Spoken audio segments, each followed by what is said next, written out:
Hi, everyone. Welcome back. Today, we're going to talk about the 12 days of Christmas for nonprofit newbies.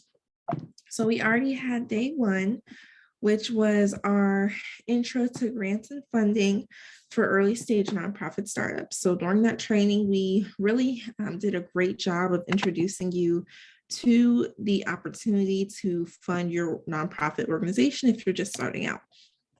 Day two, we sent you a walkthrough of an interactive checklist for starting and developing your organization. We showed you the Trello board that is organized step by step, exactly how to start all the way up until funding your organization. And then we also gave you a link to supplemental resources that we had available to help you guys. Day number 3, we're going to talk about the 5 techniques for increasing online giving. So first, I'm going to show you, you should still be able to see my screen. We're going to take a look at one of our clients' website, Hope Circle.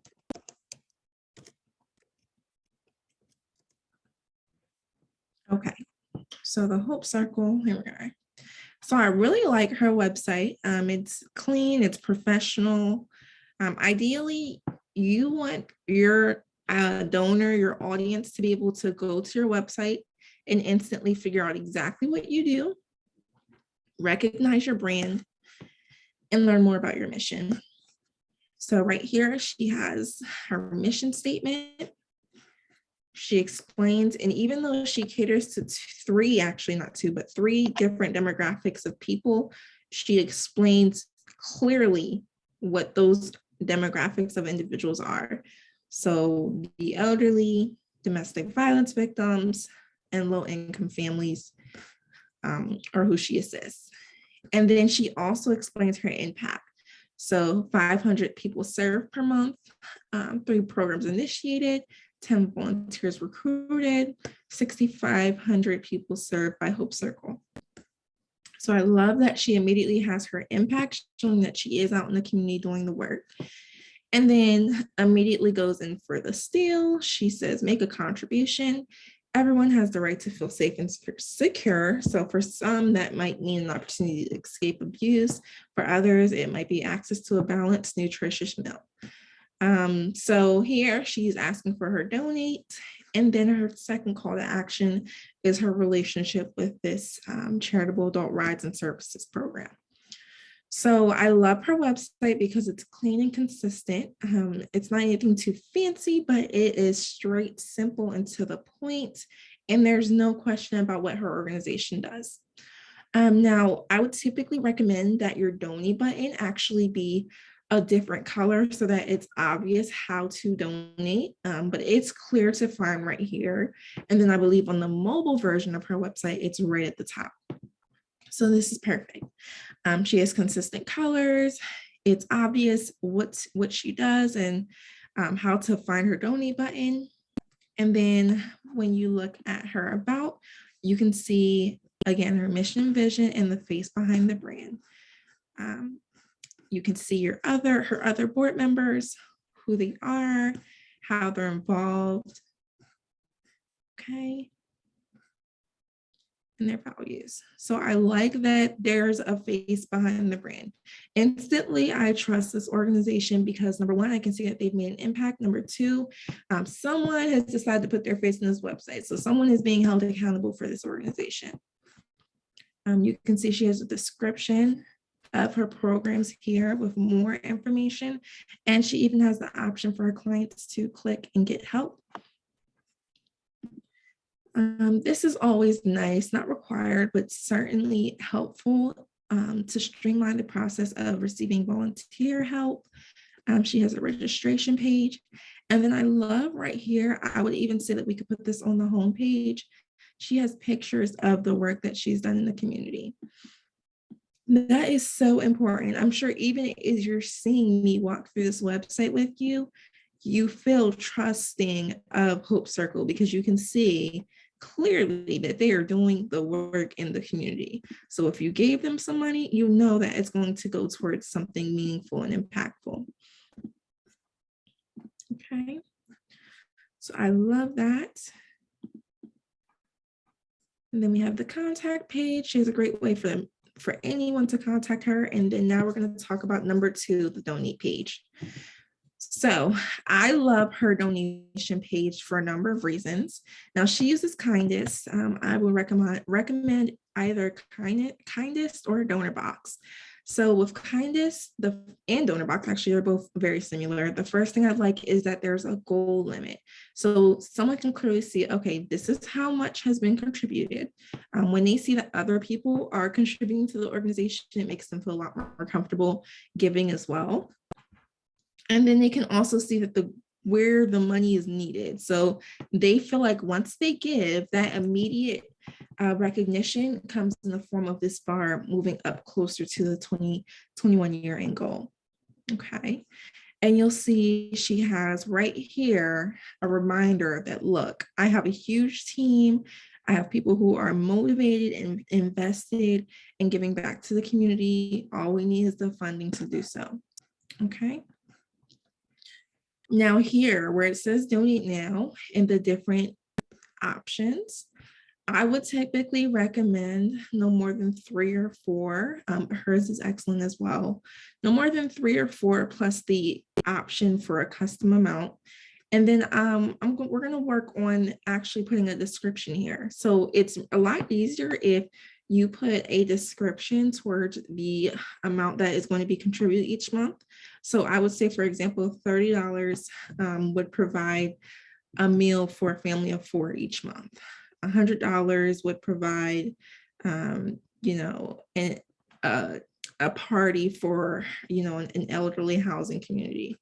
$150 might provide 3 days worth of housing for a domestic violence victim escaping her abuser, his or her abuser. Okay.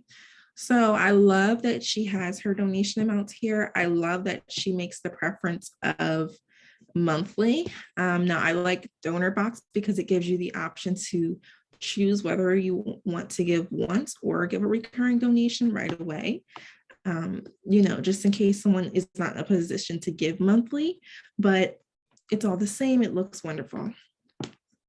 Okay, and then a reminder of her mission, vision, and values, and her programs right here. So anyone who goes to this page, they're certainly not going to have any less doubt or less confidence in their giving, the impact of their giving after visiting her donation page. And I like that there's no transition between donate and donate. So there's no, once she clicks the donate button, it goes to another page that says all the ways that they can give. And then, or maybe she clicks donate and it says, well, here's our programs. Okay, now do you want to donate? Which program do you want to donate to? Just go straight to the donation page. You can have as much information as you want, as long as it's a 1-pager. And then, you reduce the chance of someone getting distracted or second guessing your decision. Okay. Number 3, social proof. So I'm sorry, let me go back a little bit. So another thing that I want you guys to consider is when you are setting up your social media accounts, I want to show you how important it is for when someone is searching your organization for them to be able to find what they're looking for. So for example, I'm going to type Hope Circle. Actually, let's use Nonprofit for Newbies as an example, because I know everything's set up. Okay, so the very first thing that you see when you look for Nonprofit for Newbies is you see our website. This is our course page, but then you also see our Facebook page right here. That's why I feel like it is so important for everyone to set up their Facebook right away, because it's like natural SEO for your organization. As soon as someone searches up your organization's name, not only does the website come up, but also the Facebook page, which on this Facebook page, ideally you are, entering in the information about your organization. You have your website on there, your Facebook page is completely done. You might have a donation link, if possible, on your Facebook page. And then you might have some pictures of some of the work that you've done in the community. Okay, so that's a great way for people to find you. And we have our Learning Academy. our Grant Station partnership. And the other one I wanted to show you was our LinkedIn. So LinkedIn is typically, because we have so many links, it can get difficult to find everything for us. But I also like that because I included Nonprofit for Newbies in my bio. You can actually find my personal LinkedIn and you can connect a face to the brand. So, I've had, potential clients look me up. It typically tells me who's looking me up. I've had potential clients look me up. I've had partners look me up. And it's great because you know that someone is doing their due diligence. They're looking to see a verification of who is behind the brand that they're going to be working with. Okay. The ultimate goal, even though you want to do good in the community, you want to serve, the ultimate goal is to be able to show others that you do good in the community, to show others that, you're legitimate, you're not a scam, you're doing good things, and you just need support. Okay. Another great thing that you can do as far as number 3, social proof, is, like I said, take pictures of your events. So every single time you have an event, take pictures because I know a lot of you guys get so busy and so invested in the event that you forget to take pictures of it. That's social proof showing, like we looked at Noretha's website. That's social proof showing, that you are out here doing work in the community. I would definitely recommend that you start taking testimonials. So even if they're anonymous testimonials, still take testimonials from your clients saying, hey, this is some of the work that was done for me. Let me give you an example.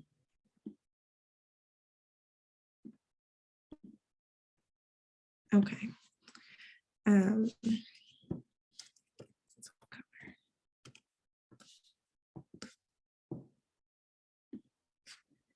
Okay, let's see if I can find the exact page.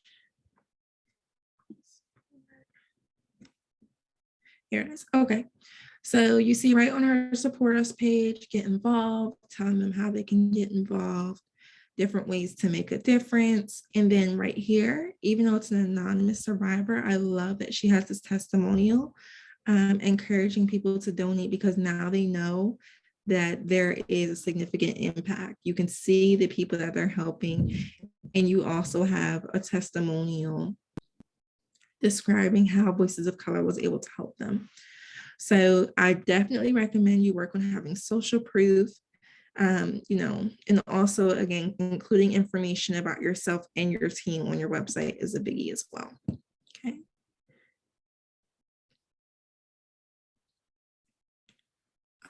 All right, I think that was actually number 4. So number 1 was your website. Number 2 was your branding, make sure everything matches. Number 3 was social proof. Number 4 was the professional donation page. And then number 5, we want to talk about getting to know your donor. So anytime someone donates, definitely get to know them. Even if it's just questions that are on your donation page. Again, you don't want to put it before they donate because you don't want them to get distracted or get busy and don't finish donating.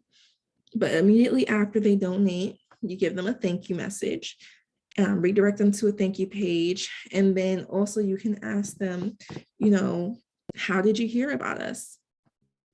How do you find out about your organization? Are they a survivor? Are they an advocate? Are they a supporter? Why are they donating to your organization? And then you can also give them the option to tell their story. A lot of people love to tell the story of why they're giving because they've actually, been through something, they've gotten through it, and they want to be a helping hand to others who are going through it as well.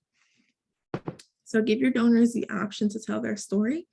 And recognize them. Anytime someone gives a donation, you've seen on Noretha's, on Hope Circle's donation page, she actually went under some of the donations and specifically said thank you to those donors. But you also, if you could send an email, redirect them to a thank you page, all of those are great things to do when you receive a donation. Okay. Once you get to know your donor, you're also going to be a lot more likely to be able to find more like-minded donors. So if you know that your donor is a part of an alumni association, or they went to a particular university, or they're a teacher, they have a certain profession. If you start to notice a pattern in the types of donors who give to your organization, you know that you need to start networking with more of that type of individual donor, because those are going to be the people, the individuals who are passionate about giving. Okay. All right, so that's my 5 tips. I did want to also just let you guys know, to have an entrepreneurial mindset. As a nonprofit organization, you still have to invest in yourself. So I'm all on board for, hustling, for making do with what you have. But also, if you don't want to invest in your organization, no one else is going to want to invest in your organization. So if you don't know how to build a professional website, a professional looking website, hire someone to help you with your website. If you need assistance with your social media, if you know it's going to look a hot mess, just go on ahead and have somebody help you with your social media. There's no shame in looking for board members who can assist with what you cannot or what your weaknesses are. So if you have board members who have strengths where you are weak, then you guys become a powerhouse team. So consider that, and just really consider that everything you do is a representation of your brand. So making sure that, you are being professional at all times. If someone was to look up your organization, they see positive things about you and your organization, and that you maintain a professional image as a business owner, as a nonprofit founder. Okay, so that is my my tips and tricks for increasing your chances of online giving. Again, this is a part of a series of webinars that are Christmas gifts to you for the next 12 days. I also want to let you know that if you have not considered already, if you love what we do, if you want more from us, then definitely consider joining our Learning Academy.